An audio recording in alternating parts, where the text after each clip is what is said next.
जैसे कि आप सभी जानते हैं, सच की हमेशा जीत होती है और हमारी एक छोटी सी प्रयास आप तक बड़ी खबर पहुंचाती है। तो स्वागत करते हैं आप सभी का STS न्यूज़ चैनल पर। आगे बढ़ने से पहले आप इस वीडियो को लाइक और चैनल को सब्सक्राइब जरूर कर ले और साथ में बेल आइकन भी प्रेस कर ले। चलिए बढ़ते हैं खबरों की ओर। किस राज्य शहर से न्यूज़ को देख रहे हैं, कमेंट में जरूर लिखिए।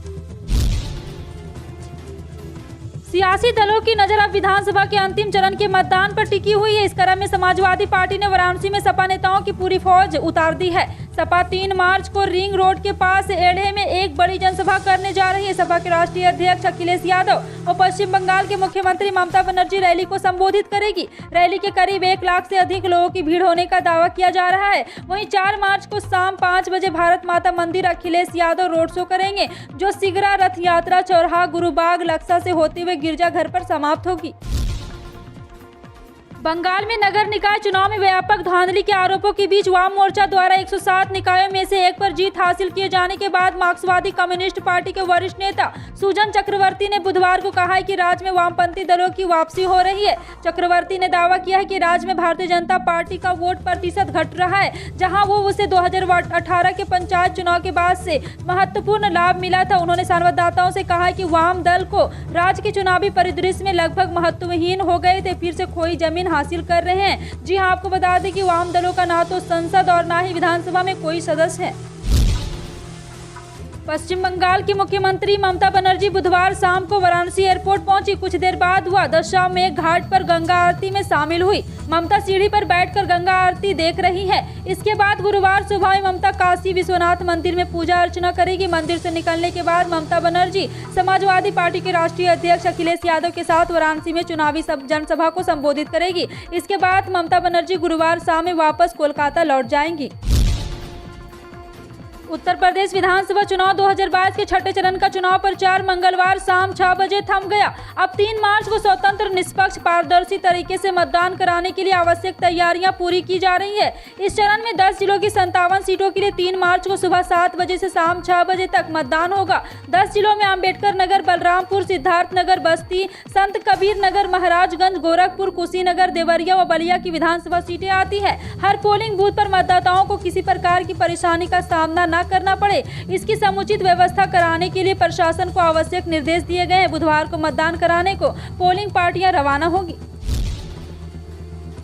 प्रधानमंत्री नरेंद्र मोदी शहर के RTI मैदान में 1 घंटे तक जनसभा को संबोधित करेंगे। पीएम मोदी को सुनने के लिए जिले की सभी 7 विधानसभा सीटों से लोगों के आने का क्रम सुबह से ही शुरू हो गया था। दोपहर तक पूरा RTI मैदान भर गया। जोश से लबरेज कार्यकर्ता जमकर नारेबाजी करते हुए पहुंच रहे थे। शहीदों की धरती पर गाजीपुर, यहाँ के शहीदों को पीएम ने नमन किया। अब्दुल हमीद और उनकी पत्नी को भी मंच से याद किया। मनोज सिन्हा का जिक्र करते हुए कश्मीर को जिम्मेदारी से संभालने की जानकारी दी। कहा कि 5 चरणों में बीजेपी परचम लहरा चुकी है। बीजेपी की सरकार बननी तय है, लेकिन रिकॉर्ड जीत दिलाने के लिए एक वोट जरूरी है।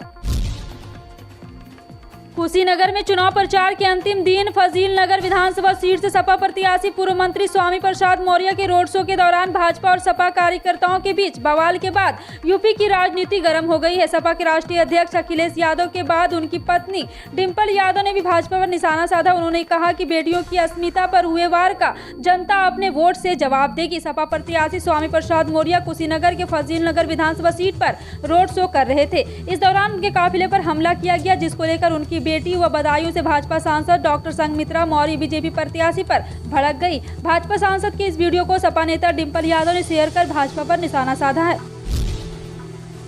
रक्षा मंत्री राजनाथ सिंह ने कहा कि गैस सिलेंडर आवास की चिंता पहली बार हमारी सरकार ने किया। अब होली व दीपावली पर 1 गैस सिलेंडर मुफ्त दिया जाएगा। सरकार बनने पर अन्नपूर्णा कैंटीन चलाई जाएगी, जहां 5 रुपये में भोजन मिली है। उत्तर प्रदेश का मतदाता ऐतिहासिक निर्णय लेने जा रहा है और भाजपा दूसरी बार सरकार बनाने जा रही है। प्रधानमंत्री नरेंद्र मोदी का आह्वान है कि आपका मतदान नए भारत के निर्माण में निर्णायक होगा।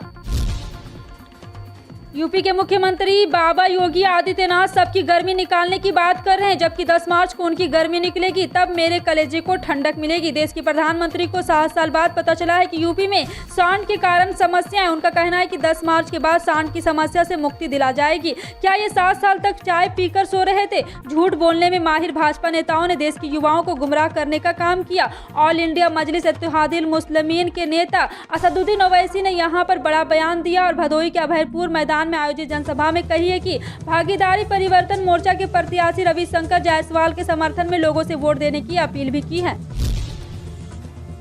बिहार विधान परिषद में स्थानीय निकाय कोटे की रिक्त सीटों के लिए चुनाव की तारीखों की घोषणा आखिरी कर दी गई है। भारत निर्वाचन आयोग की ओर से प्रेस नोट जारी कर बताया गया कि स्थानीय निकाय कोटे की 24 सीटों के लिए चुनाव अप्रैल महीने में कराया जाएगा। इन सीटों के लिए भाजपा और जदयू गठबंधन के तहत उम्मीदवार उतारने जा रहे हैं, तो राजद ने माले के साथ गठबंधन कर उम्मीदवार उतारने का ऐलान किया है। इनके अलावा मुकेश साहनी की पार्टी वीआईपी कांग्रेस और चिराग पासवान की लसजेपा ने भी अपने उम्मीदवार उतारने का ऐलान किया है। चुनाव आयोग के मुताबिक 24 सीटों के लिए नामांकन दाखिल करने की प्रक्रिया इसी महीने यानी 9 मार्च को शुरू की जाएगी। सुहेलदेव भारतीय समाज पार्टी के राष्ट्रीय अध्यक्ष ओम प्रकाश राजभर ने एक बार फिर केंद्र और सत्ता प्रदेश सरकार को निशाने पर लिया। भदोही जिले में बुधवार को चुनावी जनसभा के दौरान अपने तल्ख भाषण में उन्होंने तंज कसे कहा है कि भाजपा सरकार आरक्षण विरोधी है। यह दलितों पिछड़ों का आरक्षण खत्म कर रही है। भाजपा को वोट देने वाले दलित पिछड़े एक बार सोचे। उन्होंने कहा कि गाँव के लोग घूम रहे सांड में भाजपा वालों को बांध दे। 7वें चरण में यूपी में आजमगढ़ में मतदान होना है, उसके लिए सियासी घमासान का दौर जारी। इसी कड़ी में बुधवार को मुख्यमंत्री योगी आदित्यनाथ ने आजमगढ़ में जनसभा को संबोधित किया और समाजवादी पार्टी पर आजमगढ़ की पहचान को प्रभावित करने का आरोप लगाया। आजमगढ़ सदर विधानसभा क्षेत्र के सरायतगंज में बुधवार को आयोजित चुनावी जनसभा को मुख्यमंत्री योगी आदित्यनाथ सपा बसपा पर हमलावर दिखे। कहा है कि सपा ने विकास के नाम पर कब्रिस्तान की चारदीवारी बनवाई, जबकि हमने गरीबों के लिए घर और शौचालय का निर्माण कराया।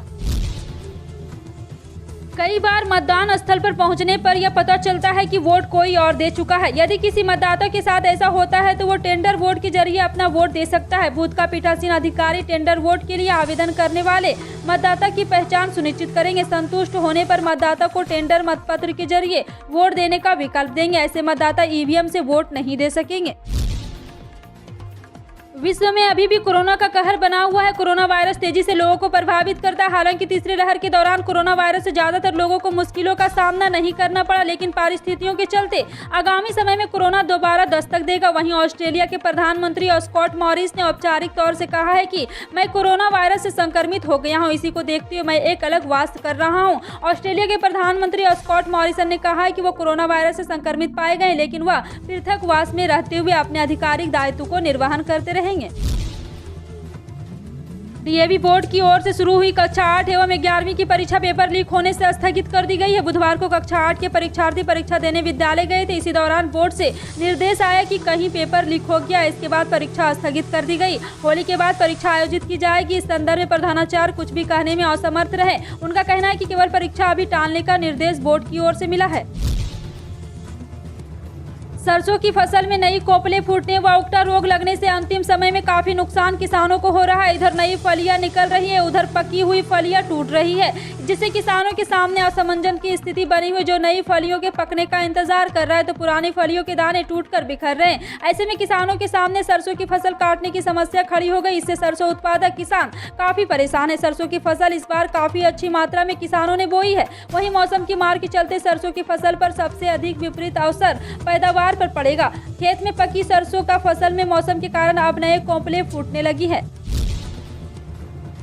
कॉमर्शियल एलपीजी सिलेंडर यूज करने वाले ग्राहकों को झटका लगा है। इन सिलेंडर के दाम 105 रुपये बढ़ चुके हैं। समाचार एजेंसी एएनआई के अनुसार महंगाई बढ़ने से भारतीय ग्राहकों की जेब पर असर होगा। हालांकि घरेलू सिलेंडर के दाम पहले जैसे ही रहे हैं, इनमें किसी तरह की बढ़ोतरी नहीं हुई। यह बढ़ी हुई दर 1 मार्च 2022 से लागू की जाएगी। इस बढ़ोतरी के साथ दिल्ली में मंगलवार से 19 किलो के कॉमर्शियल सिलेंडर की कीमत 2012 रुपये की जाएगी।